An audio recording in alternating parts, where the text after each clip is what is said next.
എല്ലാ പ്രിയപ്പെട്ട ഉദ്യോഗാർത്ഥികൾക്കും ടാലന്റ് അക്കാദമിയുടെ മറ്റൊരു കറണ്ട് അഫയേഴ്സ് ക്ലാസ്സിലേക്ക് സ്വാഗതം.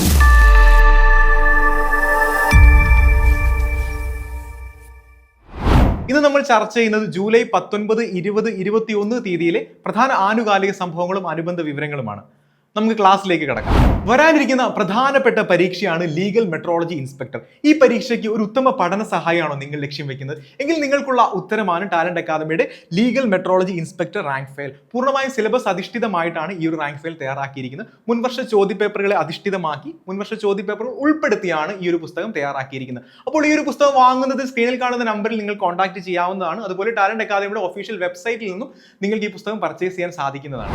ഇന്നത്തെ ക്ലാസ്സിൽ നമ്മൾ ആദ്യം ചർച്ച ചെയ്യുന്നത് ഒരു നിയമന വാർത്തയാണ്. നമുക്ക് പഠിക്കാം. 2026 ജൂലൈയിൽ ബ്രിട്ടന്റെ പ്രധാനമന്ത്രിയായി നിയമിതനായത് ആരാണ്? 2026 ജൂലൈയിൽ ബ്രിട്ടന്റെ പ്രധാനമന്ത്രിയായി നിയമിതനായത് ആരാണ്? ആന്റി ബേൺഹം ആണ്. ആന്റി ബേൺഹം ആണ്. ഏത് രാജ്യത്തിനെയാണ്?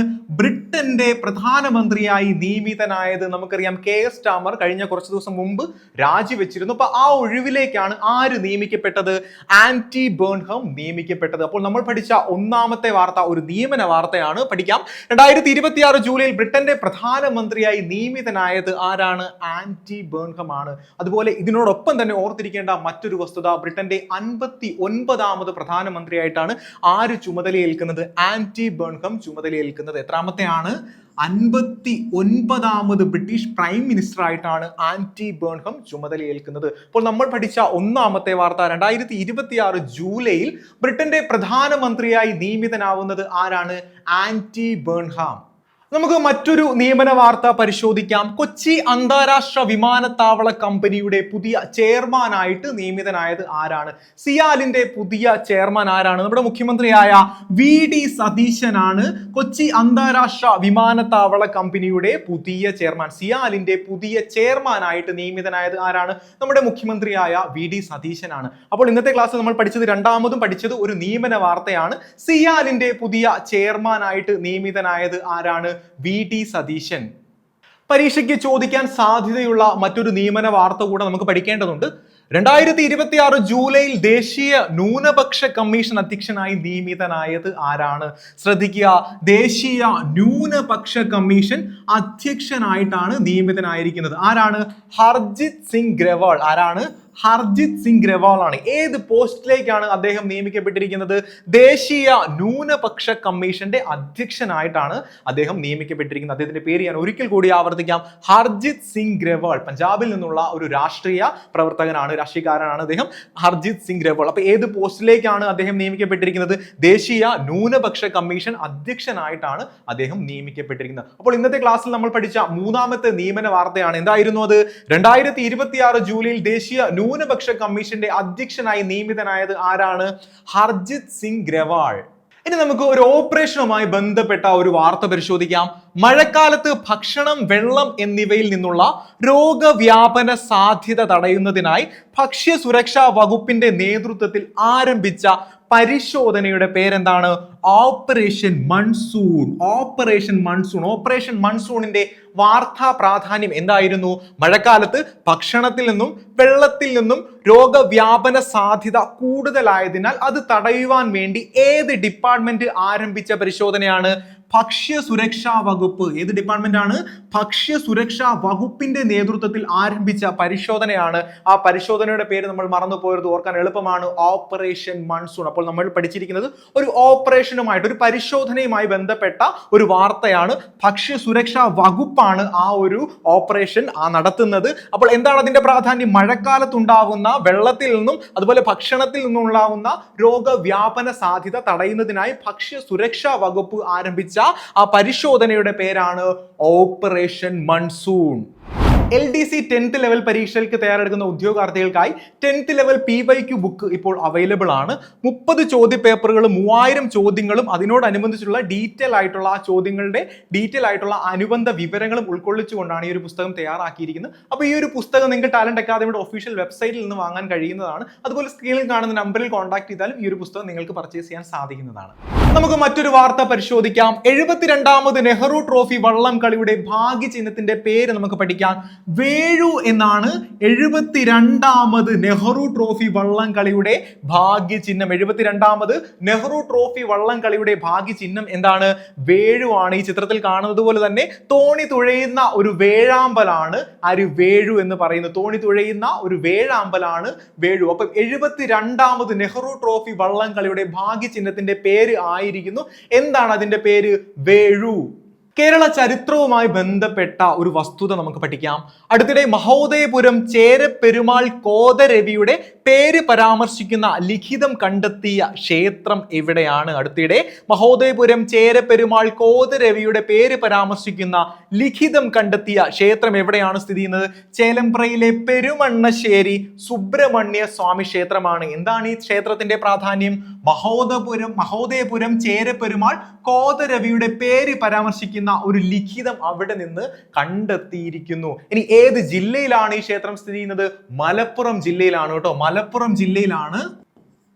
മലപ്പുറം ജില്ലയിൽ ചേലമ്പ്രയിലെ പെരുമണ്ണശ്ശേരി സുബ്രഹ്മണ്യ ക്ഷേത്രത്തിലാണ് ഈ ഒരു ലിഖിതം കണ്ടെത്തിയിരിക്കുന്നത്. അതുപോലെ ഈ ലിഖിതം രചിച്ചിരിക്കുന്നത് വട്ടെഴുത്ത് ഭാഷയിലാണ്. വട്ടെഴുത്തിലാണ് ഈ ഒരു ലിഖിതം രചിച്ചിരിക്കുന്നത്. അപ്പോൾ നമ്മൾ പഠിച്ച പ്രധാനപ്പെട്ട പോയിന്റ് എന്തായിരുന്നു? അടുത്തിടെ മഹോദയപുരം ചേരപ്പെരുമാൾ കോതരവിയുടെ പേര് പരാമർശിക്കുന്ന ലിഖിതം കണ്ടെത്തിയ ക്ഷേത്രം എവിടെയായിരുന്നു? മലപ്പുറം ജില്ലയിലെ ചേലമ്പ്രയിലെ പെരുമണ്ണശ്ശേരി സുബ്രഹ്മണ്യ സ്വാമി ക്ഷേത്രം. ഇന്നത്തെ ക്ലാസ്സിൽ നമ്മൾ ചർച്ച ചെയ്യുന്ന അടുത്ത വാർത്ത, 2026 ജൂലൈയിൽ വടക്കൻ ആഫ്രിക്കയിലെ ഏറ്റവും ഉയരമുള്ള കൊടുമുടിയായ മൗണ്ട് ടൂബ്കാൽ കീഴടക്കിയ മലയാളി ബാലിക ആരാണെന്നാണ്. 2026 ജൂലൈയിൽ വടക്കൻ ആഫ്രിക്കയിലെ ഏറ്റവും ഉയരമുള്ള കൊടുമുടിയായ മൗണ്ട് ടൂബ്കാൽ കീഴടക്കിയ മലയാളി ബാലികയുടെ പേര് നമ്മൾ പഠിക്കുവാൻ പോകുന്നതാണ് ഇയാ ക്രിഷ് ആണ്. 2026 ജൂലൈയിൽ വടക്കൻ ആഫ്രിക്കയിലെ ഏറ്റവും ഉയരമുള്ള കൊടുമുടിയായ മൗണ്ട് ടൂബ്കാൽ കീഴടക്കിയ മലയാളി ബാലിക. അതുപോലെ തന്നെ ഈ മൗണ്ട് ടൂബ്കാൽ ഏത് രാജ്യത്താണ് സ്ഥിതി ചെയ്യുന്നത്? അത് നമ്മൾ മറന്നു പോകരുത്. മൊറോക്കോയിലാണ് ഇത് സ്ഥിതി ചെയ്യുന്നത് കേട്ടോ. മൊറോക്കോയിലാണ് മൗണ്ട് ടൂബ്കാൽ സ്ഥിതി ചെയ്യുന്നത്. അപ്പൊ എന്താണ് മൗണ്ട് ടൂബ്കാലിന്റെ വാർത്താ പ്രാധാന്യമായി നമ്മൾ പഠിച്ചത്? 2026 ജൂലൈയിൽ വടക്കൻ ആഫ്രിക്കയിലെ ഏറ്റവും ഉയരമുള്ള കൊടുമുടിയായ മൗണ്ട് ടൂബ്കാൽ കീഴടക്കിയ മലയാളി ബാലികയുടെ പേരായിരുന്നു നമ്മൾ പഠിച്ചത്. എന്താണ് ബാലികയുടെ പേര്? ഇയാ ക്രിഷ് എന്നാണ്. അതുപോലെ തന്നെ 4167 മീറ്റർ ആണ് ഈ മൗണ്ടെയിന്റെ ഉയരം വരുന്നത്. 4167 മീറ്റർ ആണ് ഈ മൗണ്ടെയിന്റെ ഉയരം. ഇത് എവിടെയാണ് സ്ഥിതി ചെയ്യുന്നത്? ആഫ്രിക്കയിലെ മൊറോക്കോയിലാണ്. മൊറോക്കോ എന്ന രാജ്യത്താണ് ഈ മൗണ്ടെയിൻ സ്ഥിതി ചെയ്യുന്നത്. അപ്പോൾ നമ്മൾ പഠിച്ച പോയിന്റ് ഞാൻ ഒരിക്കൽ കൂടി ആവർത്തിക്കാം. 2026 ജൂലൈയിൽ വടക്കൻ ആഫ്രിക്കയിലെ ഏറ്റവും ഉയരമുള്ള കൊടുമുടിയായ മൗണ്ട് ടൂബ്കാൽ കീഴടക്കിയ മലയാളി ബാലിക ആരാണ്? ഇയാ ക്രിഷ്. നമുക്ക് മറ്റൊരു വാർത്ത ചർച്ച ചെയ്യാം. 2026 ജൂലൈയിൽ കണ്ടെത്തിയ പുതിയ കുരങ്ങ് ഇനം എന്താണ്? 2026 ജൂലൈയിൽ കണ്ടെത്തിയ പുതിയ കുരങ്ങ് ഇനം എന്താണ്?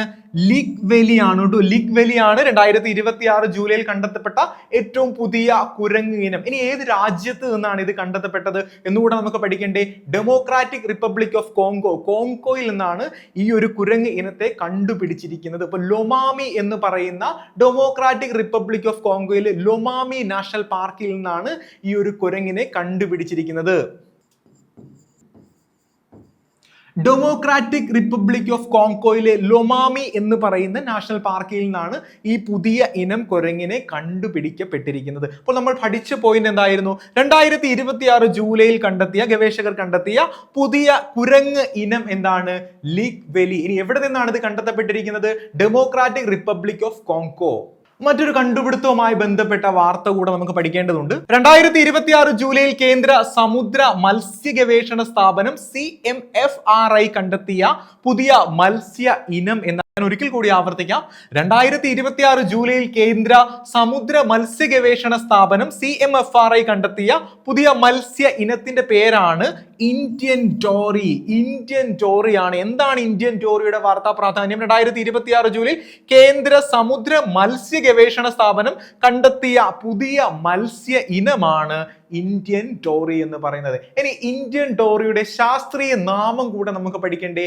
സൈറ്റോപ്സിസ് ഇൻഡിക്ക എന്നാണ് ഇന്ത്യൻ ഡോറിയുടെ ശാസ്ത്രീയ നാമം. എന്താണ്? സൈറ്റോപ്സിസ് ഇൻഡിക്ക എന്നാണ് ഇന്ത്യൻ ഡോറിയുടെ ശാസ്ത്രീയ നാമം. അതുപോലെ തന്നെ ലക്ഷദ്വീപ് കടലിന്റെ കിഴക്കൻ മേഖലയിൽ നിന്ന് 300 മീറ്ററിനും 500 മീറ്ററിനും താഴ്ചയിൽ ഇടയിലായിട്ടാണ് ഈ ഒരു മത്സ്യത്തെ കണ്ടുപിടിച്ചിരിക്കുന്നത്. ലക്ഷദ്വീപ് കടലിന്റെ കിഴക്കൻ മേഖലയിൽ നിന്നാണ് ഈ ഒരു മത്സ്യത്തെ കണ്ടുപിടിച്ചിരിക്കുന്നത്. അപ്പോൾ നമ്മൾ പഠിച്ച പോയിന്റ് എന്താണ്? 2026 ജൂലൈയിൽ കേന്ദ്ര സമുദ്ര മത്സ്യ ഗവേഷണ സ്ഥാപനം CMFRI കണ്ടെത്തിയ പുതിയ മത്സ്യ ഇനത്തിന്റെ പേരെന്താണ്? ഇന്ത്യൻ ഡോറി. ഇന്നത്തെ ക്ലാസ്സിൽ നമ്മൾ ചർച്ച ചെയ്യുന്ന മറ്റൊരു പ്രധാനപ്പെട്ട വാർത്ത, നായ പരിശീലനത്തിനുള്ള രാജ്യത്തെ ആദ്യത്തെ പാഠപുസ്തകം രചിച്ചത് ആരാണ്? Doctor MS Shivaprasad. Doctor MS Shivaprasad ആണ് നായ പരിശീലനത്തിനുള്ള രാജ്യത്തെ ആദ്യത്തെ പാഠപുസ്തകം രചിച്ചത്. അപ്പോൾ നമ്മൾ പഠിച്ച പോയിന്റ് എന്താണ്? നായ പരിശീലനത്തിനുള്ള രാജ്യത്തെ ആദ്യത്തെ പാഠപുസ്തകം രചിച്ചത് ആരാണ്? Doctor MS Shivaprasad. Handbook on professional dog training and canine forensic എന്നാണ് ഈ ഒരു പുസ്തകത്തിന്റെ പൂർണ്ണമായ പേര്. Handbook on professional dog training and canine forensic എന്നാണ് ഈ ഒരു പുസ്തകത്തിന്റെ പൂർണ്ണമായ പേര്. നമ്മൾ പഠിച്ച പോയിന്റ് എന്തായിരുന്നു? നായ പരിശീലനത്തിനുള്ള രാജ്യത്തെ ആദ്യത്തെ പാഠപുസ്തകം രചിച്ചത് ആരാണ്? ഇപ്പോൾ നമുക്കറിയാം, അത് ഡോക്ടർ MS ശിവപ്രസാദ്. ഒരു പുസ്തകവുമായി ബന്ധപ്പെട്ട വാർത്തയാണ് നമ്മൾ അടുത്തായി ചർച്ച ചെയ്യാൻ പോകുന്നത്. ഒരു പന്തുകളിക്കാരന്റെ ഇന്ത്യൻ യാത്രകൾ എന്ന പുസ്തകം രചിച്ചത് ആരാണ്? ഒരു പന്തുകളിക്കാരന്റെ ഇന്ത്യൻ യാത്രകൾ എന്ന പുസ്തകം രചിച്ചത് ഫുട്ബോൾ താരമായ CK വിനീത് ആണ്. CK വിനീതിന്റെ പുസ്തകമാണ് എന്ത്? ഒരു പന്തുകളിക്കാരന്റെ ഇന്ത്യൻ യാത്രകൾ. ഒരു പന്തുകളിക്കാരന്റെ ഇന്ത്യൻ യാത്രകൾ എന്ന പുസ്തകം രചിച്ചത് ആരാണ്? CK വിനീത് ആണ്. ഈ ഒരു പുസ്തകത്തിന്റെ കവർ പേജ് പുറത്തിറക്കിയത് ആരായിരുന്നു? സുനിൽ ഛേത്രി ആയിരുന്നു. സൂപ്പർ താരം സുനിൽ ഛേത്രി ആയിരുന്നു ഈ ഒരു പുസ്തകത്തിന്റെ കവർ പേജ് പുറത്തിറക്കിയത്. അതുപോലെ ഈ പുസ്തകത്തിന്റെ പ്രസാധകർ ആരായിരുന്നു എന്ന് കൂടെ നമുക്ക് പഠിക്കേണ്ടേ. മാതൃഭൂമി ബുക്സ് ആണ് ഈ ഒരു പുസ്തകം പ്രകാശനം ചെയ്തത്. പബ്ലിഷ് ചെയ്യുന്നത് ആരാണ്? മാതൃഭൂമി ബുക്സ് ആണ് ഈ ഒരു പുസ്തകം പബ്ലിഷ് ചെയ്യുന്നത്. അപ്പോൾ നമ്മൾ പഠിച്ച പോയിന്റ് എന്താണ്? ഒരു പന്തുകളിക്കാരന്റെ ഇന്ത്യൻ യാത്രകൾ എന്ന പുസ്തകം രചിച്ചത് ആരാണ്? CK വിനീത്. കായിക വാർത്തകളിലേക്ക് നമ്മൾ കടക്കുകയാണ്. 2026 കോമൺവെൽത്ത് ഗെയിംസിന്റെ ഉദ്ഘാടന ചടങ്ങിൽ ഇന്ത്യൻ പതാക വാഹകരാകുന്നത് ആരൊക്കെയാണ്? നമുക്ക് പഠിക്കാം. ആരൊക്കെയാണ്?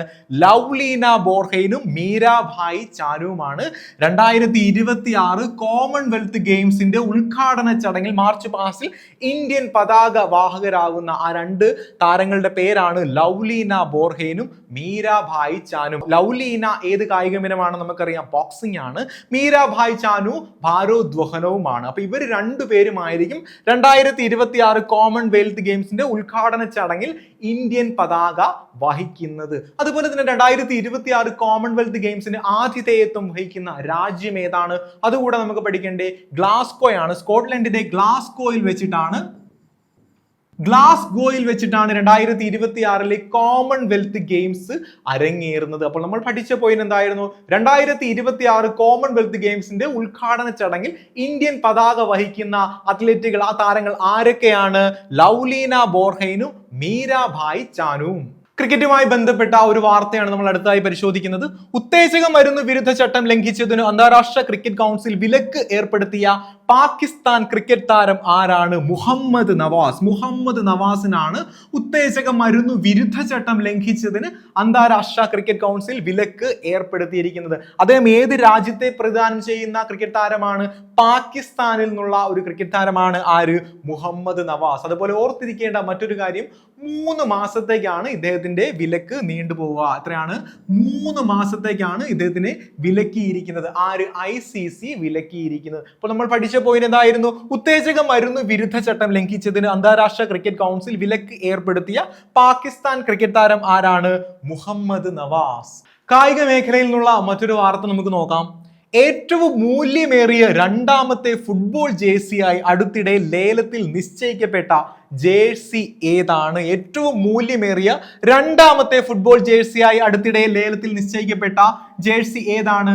1958 ലോകകപ്പ് ഫൈനലിൽ പെലെ ധരിച്ചിരുന്ന ജേഴ്സിയാണ് കേട്ടോ. 1958 ലോകകപ്പ് ഫൈനലിൽ പെലെ ധരിച്ചിരുന്ന ജേഴ്സിയാണ് ഏറ്റവും മൂല്യമേറിയ രണ്ടാമത്തെ ഫുട്ബോൾ ജേഴ്സിയായി അടുത്തിടെ ലേലത്തിൽ നിശ്ചയിക്കപ്പെട്ടത്. അപ്പോൾ നമ്മൾ പഠിച്ച പോയിന്റ് എന്താണ്? ഏറ്റവും മൂല്യമേറിയ രണ്ടാമത്തെ ഫുട്ബോൾ ജേഴ്സി ഏതാണ്? 1958 ലോകകപ്പ് ഫൈനലിൽ പെലെ, ബ്രസീലിയൻ ഇതിഹാസമായ പെലെ ധരിച്ച ആ ഒരു ജേഴ്സിയാണ് അടുത്തിടെ ലേലത്തിൽ പോയത് ഏറ്റവും മൂല്യമേറിയ രണ്ടാമത്തെ ഫുട്ബോൾ ജേഴ്സിയായി. അപ്പോൾ നിങ്ങൾക്ക് സ്വാഭാവികമായും ഒരു സംശയം വരാം, ആദ്യത്തെ ഈ പട്ടികയിൽ ഈ ലിസ്റ്റിൽ ആദ്യത്തെ ജേഴ്സി ഏതാണ്? ദൈവത്തിന്റെ കൈ എന്ന വിഖ്യാതമായ ഗോൾ പിറന്ന സമയത്ത് ഡീഗോ മറഡോണ ധരിച്ചിരുന്ന ജേഴ്സിയാണ് ലോകത്തിലെ ഏറ്റവും മൂല്യമേറിയ ഫുട്ബോൾ ജേഴ്സി. പക്ഷെ നമ്മൾ പഠിച്ച പോയിന്റ് എന്തായിരുന്നു? ലോകത്തിലെ ഏറ്റവും മൂല്യമേറിയ രണ്ടാമത്തെ ഫുട്ബോൾ ജേഴ്സി ഏതാണ്? 1958 ലോകകപ്പ് ഫൈനലിന് പെലെ ധരിച്ചിരുന്ന ജേഴ്സിയാണ് ലോകത്തിലെ മൂല്യമേറിയ രണ്ടാമത്തെ ജേഴ്സി ആയിട്ട് വരുന്നത്. ഇനി എത്രയാണ് ഇതിന്റെ മൂല്യം എന്ന് കൂടെ നമുക്ക് പഠിക്കണ്ടേ? $4.9 മില്യൺ ആണ് ഈ ഒരു ജേഴ്സിയുടെ മൂല്യമായി കണക്കാക്കുന്നത്. എത്രയാണ്? $4.9 മില്യൺ ആണ് 1958 ഫൈനലിൽ പെലെ ധരിച്ചിരുന്ന ഈ ജേഴ്സിക്ക് ലേലത്തിൽ ലഭിച്ച തുക. നമ്മൾ പഠിച്ച പോയിന്റ് എന്താണ്? ഏറ്റവും മൂല്യമേറിയ രണ്ടാമത്തെ ഫുട്ബോൾ ജേഴ്സിയായി അടുത്തിടെ ലേലത്തിൽ നിശ്ചയിക്കപ്പെട്ട ജേഴ്സി ഏതാണ്? ഒരിക്കൽ കൂടി ആവർത്തിക്കുന്നു, 1958 ലോകകപ്പ് ഫൈനലിൽ പെലെ ധരിച്ചിരുന്ന ജേഴ്സി. മറ്റൊരു കായിക വാർത്ത ചർച്ച ചെയ്യാം. 2026 ജപ്പാൻ ഓപ്പൺ ബാഡ്മിന്റൺ ചാമ്പ്യൻഷിപ്പിൽ വനിതാ സിംഗിൾസ് വിഭാഗത്തിൽ ജേതാവായത് ആരാണ്? ഇന്ത്യയുടെ അഭിമാനമായ PV സിന്ധു ആണ് 2026 ജപ്പാൻ ഓപ്പൺ ബാഡ്മിന്റൺ ചാമ്പ്യൻഷിപ്പിലെ വനിതാ സിംഗിൾസ് വിഭാഗത്തിൽ ജേതാവായിരിക്കുന്ന ആരാണ്? PV സിന്ധു ആണ്. സിന്ധു ആരെയാണ് തോൽപ്പിച്ചത്? ലോക 3-ാം നമ്പർ താരമായ അക്കാനെ യാമഗുച്ചി എന്ന് പറയുന്ന ജാപ്പനീസ് താരത്തെയാണ് PV സിന്ധു പരാജയപ്പെടുത്തിയത്, അതും നേരിട്ടുള്ള സെറ്റുകൾക്ക്. അപ്പോൾ നമ്മൾ പഠിച്ച പോയിന്റ് എന്താണ്? 2026 ജപ്പാൻ ഓപ്പൺ ബാഡ്മിന്റൺ ചാമ്പ്യൻഷിപ്പിൽ വനിതാ സിംഗിൾസ് വിഭാഗത്തിൽ ജേതാവായത് ആരാണ്? PV സിന്ധു. 19 മാസങ്ങൾക്ക് ശേഷമാണ് സിന്ധു കിരീടം അണിയുന്നത് എന്നുകൂടെ നിങ്ങളുടെ ഓർമ്മയിലുണ്ടാവണം. അപ്പോൾ നമ്മൾ പഠിച്ച പോയിന്റ് 2026 ജപ്പാൻ ഓപ്പൺ ബാഡ്മിന്റൺ ചാമ്പ്യൻഷിപ്പിൽ വനിതാ സിംഗിൾസ് വിഭാഗത്തിൽ ജേതാവായത് ആരാണ്? PV സിന്ധു. മറ്റൊരു വാർത്തയിലേക്ക് പോവാം. ലോർഡ്സ് ക്രിക്കറ്റ് ഗ്രൗണ്ടിൽ ഏകദിന മത്സരത്തിൽ സെഞ്ചുറി നേടുന്ന ആദ്യത്തെ ഇന്ത്യൻ ബാറ്റർ ആരാണ്? ലോർഡ്സ് ക്രിക്കറ്റ് ഗ്രൗണ്ടിൽ ഏകദിന മത്സരത്തിൽ സെഞ്ചുറി നേടുന്ന ആദ്യത്തെ ഇന്ത്യൻ ബാറ്റർ ആരാണ്? രോഹിത് ശർമ്മ. ക്രിക്കറ്റിന്റെ മെക്ക എന്നറിയപ്പെടുന്ന ലോർഡ്സ് ക്രിക്കറ്റ് ഗ്രൗണ്ടിൽ ഏകദിന മത്സരത്തിൽ സെഞ്ചുറി നേടുന്ന ആദ്യത്തെ ഇന്ത്യൻ ബാറ്റർ ആരാണ്? രോഹിത് ശർമ്മയാണ്. അതുപോലെ തന്നെ ഓർത്തിരിക്കേണ്ട മറ്റൊരു കാര്യം, ഒരു വിദേശ രാജ്യത്ത് ഏറ്റവും കൂടുതൽ സെഞ്ചുറി നേടുന്ന താരം എന്ന റെക്കോർഡും ഈ മത്സരത്തിലൂടെ രോഹിത് ശർമ്മ സ്വന്തമാക്കിയിരിക്കുന്നു. 8 സെഞ്ചുറികളാണ് ഒരു വിദേശ രാജ്യത്ത് രോഹിത് ശർമ്മ അടിച്ചെടുത്തിരിക്കുന്നത്. 8 സെഞ്ചുറികളാണ് വിദേശ രാജ്യത്ത് രോഹിത് ശർമ്മ അടിച്ചെടുത്തിരിക്കുന്നത്. അപ്പോൾ ഒരു വിദേശ രാജ്യത്ത് ഏറ്റവും കൂടുതൽ സെഞ്ചുറി നേടുന്ന എന്ന താരം എന്നുള്ള റെക്കോർഡ് ആരുടെ പേരിലാണ് ഇപ്പോൾ? അതും രോഹിത് ശർമ്മയുടെ പേരിലാണ്. പക്ഷെ നമ്മൾ പഠിച്ച പോയിന്റ് എന്താണ്? ലോർഡ്സ് ക്രിക്കറ്റ് ഗ്രൗണ്ടിൽ ഏകദിന മത്സരത്തിൽ സെഞ്ചുറി നേടുന്ന ആദ്യത്തെ ഇന്ത്യൻ ബാറ്റർ ആരാണ്? രോഹിത് ശർമ്മയാണ്. ഒരു വിദേശ രാജ്യത്ത് ഏറ്റവും കൂടുതൽ സെഞ്ചുറി നേടുന്ന താരം ആര് തന്നെയാണ്? രോഹിത് ശർമ്മയാണ്. 8 സെഞ്ചുറികളാണ് അദ്ദേഹം നേടിയിരിക്കുന്നത്. Sachin Tendulkar, ABD Villiers, Quinton de Kock, Saeed Anwar എന്നിവരുടെ പേരിൽ ഉണ്ടായിരുന്ന 7 സെഞ്ചുറികൾ എന്ന റെക്കോർഡാണ് രോഹിത് ശർമ്മ പഴങ്കഥയാക്കിയിരിക്കുന്നത്. അപ്പോൾ നമ്മൾ പഠിച്ച പോയിന്റ് ഞാൻ ഒരിക്കൽ കൂടി ആവർത്തിക്കുന്നു. ലോർഡ്സ് ക്രിക്കറ്റ് ഗ്രൗണ്ടിൽ ഏകദിന മത്സരത്തിൽ സെഞ്ചുറി നേടുന്ന ആദ്യത്തെ ഇന്ത്യൻ ബാറ്റർ ആരാണ്? രോഹിത് ശർമ്മ. ഇന്നത്തെ ക്ലാസ്സിൽ നമ്മൾ ചർച്ച ചെയ്യുന്ന ഒരു വിയോഗ വാർത്ത, 2026 ജൂലൈയിൽ അന്തരിച്ച മുൻ വെസ്റ്റ് ഇൻഡീസ് ക്രിക്കറ്റ് താരം ആരാണ്? 2026 ജൂലൈയിൽ അന്തരിച്ച മുൻ വെസ്റ്റ് ഇൻഡീസ് ക്രിക്കറ്റ് താരം ആരാണ്? സർ ഗാരി സോബേഴ്സ് ആണ്. സർ ഗാരി സോബേഴ്സ് ആണ് 2026 ജൂലൈയിൽ നമ്മോട് വിട പറഞ്ഞത്. അപ്പോൾ ആദ്യമായിട്ടൊരു ഫസ്റ്റ് ക്ലാസ് ക്രിക്കറ്റിൽ ആ ഒരു ഓവറിലെ 6 ബോളുകളും 6 അടിച്ച വ്യക്തി ആരാണ്? സർ ഗാരി സോബേഴ്സ് ആണ് കേട്ടോ. നമ്മൾ പഠിച്ച പോയിന്റ് എന്താണ്? 2026 ജൂലൈയിൽ അന്തരിച്ച മുൻ വെസ്റ്റ് ഇൻഡീസ് ക്രിക്കറ്റ് താരം ആരാണ്? സർ ഗാരി സോബേഴ്സ് ആണ്. അതുപോലെ തന്നെ 1975 ക്രിക്കറ്റിലെ സമഗ്ര സംഭാവനകൾ കണക്കിലെടുത്ത് അദ്ദേഹത്തിന് നൈറ്റ്ഹുഡ് അല്ലെങ്കിൽ സർ പദവി നൽകിയിരുന്നു. 1975 അദ്ദേഹത്തിന് സർ പദവി ലഭിച്ചത്. അതുകൊണ്ടാണ് അദ്ദേഹം സർ ഗാരി സോബേഴ്സ് എന്ന് അറിയപ്പെടുന്നത്. 1975 നൈറ്റ്ഹുഡ് അല്ലെങ്കിൽ സർ പദവി ഇദ്ദേഹത്തിന് ലഭിക്കുന്നത്. നമ്മൾ പഠിച്ച പോയിന്റ് എന്തായിരുന്നു കുട്ടികളെ? 2026 ജൂലൈയിൽ അന്തരിച്ച അന്തരിച്ച മുൻ വെസ്റ്റ് ഇൻഡീസ് ക്രിക്കറ്റ് താരം ആരാണ്? Sir Gary Sobers. ജോലി സാധ്യത ഏറെയുള്ള പോസ്റ്റാണ് CPO അല്ലെങ്കിൽ വുമൺ CPO. അപ്പൊ ഇതിന്റെ സ്പെഷ്യൽ ടോപ്പിക്കുകൾ എല്ലാം ഉൾപ്പെടുത്തി നിങ്ങളുടെ സ്വപ്ന ജോലിയിലോട്ട് ഒരു ഉയർന്ന റാങ്കോടുകൂടി പ്രവേശിക്കാനുള്ള ഒരു പെർഫെക്റ്റ് ആയിട്ടുള്ള സ്റ്റഡി ഗൈഡ് നിങ്ങൾക്ക് ആവശ്യമാണെങ്കിൽ ഈ സ്ക്രീനിൽ കാണുന്ന ഈ ഒരു സ്റ്റഡി ഗൈഡ് നിങ്ങൾക്ക് പർച്ചേസ് ചെയ്യാം. ടാലന്റ് അക്കാദമിയുടെ ഒഫീഷ്യൽ വെബ്സൈറ്റിൽ നിങ്ങൾക്ക് ഇത് പർച്ചേസ് ചെയ്യാൻ സാധിക്കുന്നതാണ്. അതുപോലെ സ്ക്രീനിൽ കാണുന്ന നമ്പറിൽ കോൺടാക്ട് ചെയ്താലും നിങ്ങൾക്ക് ഈ ഒരു പുസ്തകം വാങ്ങിക്കാൻ കഴിയുന്നതാണ്. മുൻവർഷ ചോദ്യ പേപ്പറുകളെ സിലബസിനെയൊക്കെ അടിസ്ഥാനപ്പെടുത്തിയിട്ടാണ് ഈ ഒരു പുസ്തകം തയ്യാറാക്കിയിരിക്കുന്നത്. മുൻവർഷ ചോദ്യ പേപ്പറുകൾ ഉൾപ്പെടുത്തിയിട്ടുമുണ്ട്. അപ്പോൾ എത്രയും പെട്ടെന്ന് ഈ ഒരു പുസ്തകം സ്വന്തമാക്കിയിട്ട് നിങ്ങളുടെ തയ്യാറെടുപ്പുകൾ ആരംഭിക്കുക. ഇന്ന് പഠിച്ച പ്രധാനപ്പെട്ട പോയിന്റുകൾ ഒരിക്കൽ കൂടി ഒന്ന് ചർച്ച ചെയ്താലോ? എന്നോടൊപ്പം തന്നെ പറഞ്ഞു പോവുക. 2026 ജൂലൈയിൽ ബ്രിട്ടന്റെ പ്രധാനമന്ത്രിയായി നിയമിതനായത് ആരാണ്? ആന്റി ബേൺഹം ആണ്. അതുപോലെ രണ്ടാമത് നമ്മൾ പഠിച്ചത് കൊച്ചി അന്താരാഷ്ട്ര വിമാനത്താവള കമ്പനിയുടെ പുതിയ ചെയർമാൻ ആരാണ്? നമ്മുടെ മുഖ്യമന്ത്രിയായ VD സതീശൻ. പിന്നീട് നമ്മൾ പഠിച്ചത് 2026 ജൂലൈയിൽ ദേശീയ ന്യൂനപക്ഷ കമ്മീഷൻ അധ്യക്ഷനായി നിയമിതനായ വ്യക്തിയുടെ പേരായിരുന്നു ഹർജിത് സിംഗ് ഗ്രവാൾ എന്നാണ് അദ്ദേഹത്തിന്റെ പേര്. അതുപോലെ മഴക്കാലത്ത് ഭക്ഷണം, വെള്ളം എന്നിവയിൽ നിന്നുള്ള രോഗവ്യാപന സാധ്യത തടയുന്നതിനായി ഭക്ഷ്യ സുരക്ഷാ വകുപ്പിന്റെ നേതൃത്വത്തിൽ ആരംഭിച്ച പരിശോധനയുടെ പേര് നമ്മൾ പഠിച്ചിരുന്നു. എന്താണ് അതിന്റെ പേര്? Operation monsoon.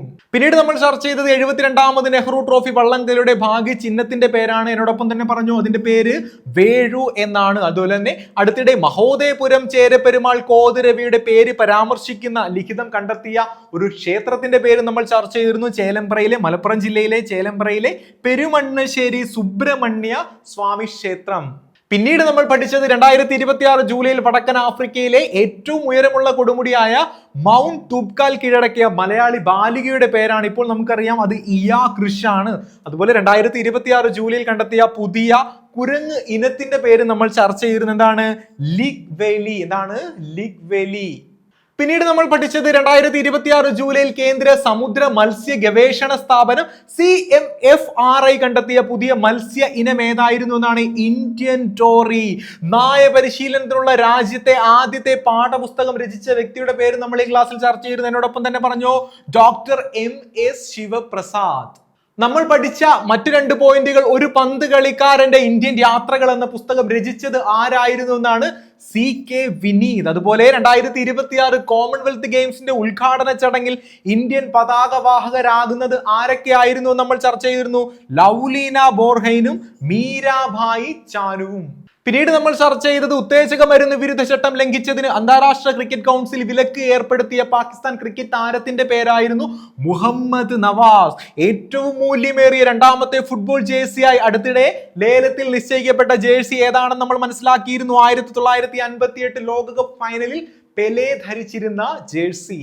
പിന്നീട് നമ്മൾ ചർച്ച ചെയ്ത വാർത്തകൾ 2026 ജപ്പാൻ ഓപ്പൺ ബാഡ്മിന്റൺ ചാമ്പ്യൻഷിപ്പിൽ വനിതാ സിംഗിൾസ് വിഭാഗത്തിൽ ജേതാവായത് ആരായിരുന്നു എന്നാണ്?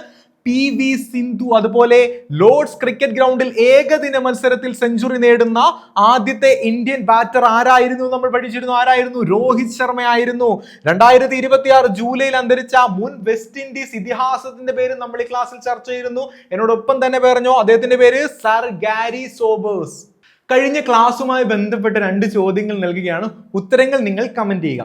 ഒന്നാമത്തെ ചോദ്യം, PRS ലെജിസ്ലേറ്റീവ് റിസർച്ച് പുറത്തുവിട്ട annual review of state laws 2025 പ്രകാരം 2021നും 2025നും ഇടയിലുള്ള കാലയളവിൽ രാജ്യത്ത് ഏറ്റവും ഉയർന്ന ശരാശരി സമ്മേളന ദിവസങ്ങളുള്ള സംസ്ഥാനം ഏതാണ്? കേരളമാണോ, കർണാടകയാണോ, ഒഡീഷയാണോ, മഹാരാഷ്ട്രയാണോ?